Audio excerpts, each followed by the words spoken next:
When I was a teenager, this was my ultimate vision of a sports car.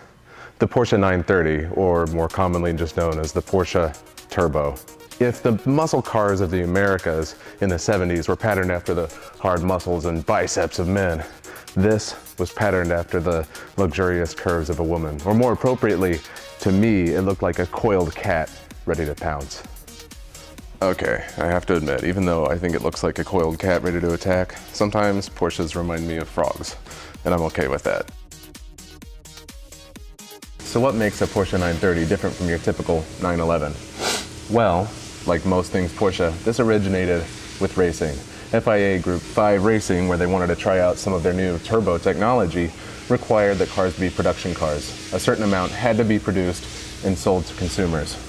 So the Porsche Turbo was born. But the turbo and the engine isn't the only thing that came out of it. The body's different. It has much wider wheel wells. The front wheel wells are wider, the rear wheel wells are just insanely large. If you compare that to a 911 Classic, which just has a little lip at the rear wheel, this thing is massive. And that helps contribute to that look of raw power just waiting to explode.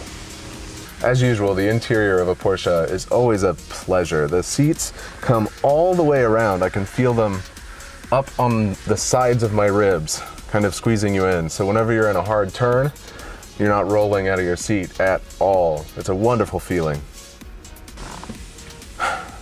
The interior of the Porsche Turbo is almost identical to a Porsche Classic. The only real ways that you would know it's a Porsche Turbo from being inside of it is the pressure gauge on your tach.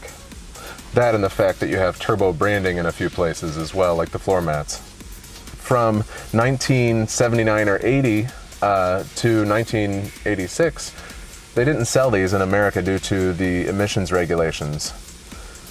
Finally, they came around because they saw people pulling them from the black market, importing them and such, and decided to sell them again. I'm going to tell you a story that's a bit blasphemous if you're a car person. When I was a teenager, we had an auto body shop, and a friend of ours had a 79 Porsche 911 Targa. We took that thing, chopped it, and put a body kit on it to make it look like a 930. That was my first experience with a stick, and I absolutely loved that vehicle. That car died in a fire, and it's probably karma because it was such a Frankenstein.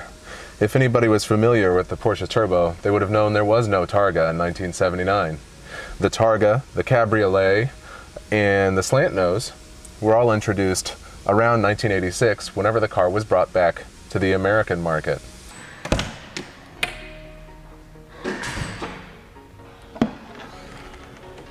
Now, under the deck lid, you'll find your typical Porsche opposing 6 engine. Of course, this one's turbocharged. Now, when they brought these back to the States in 1986, you didn't get the full 330 horsepower that Europe would have received.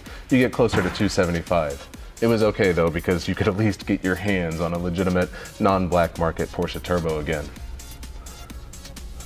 Thanks for joining me again. Be sure to like and subscribe for more beautiful exotics and old rusted wrecks and Frankenstein cars.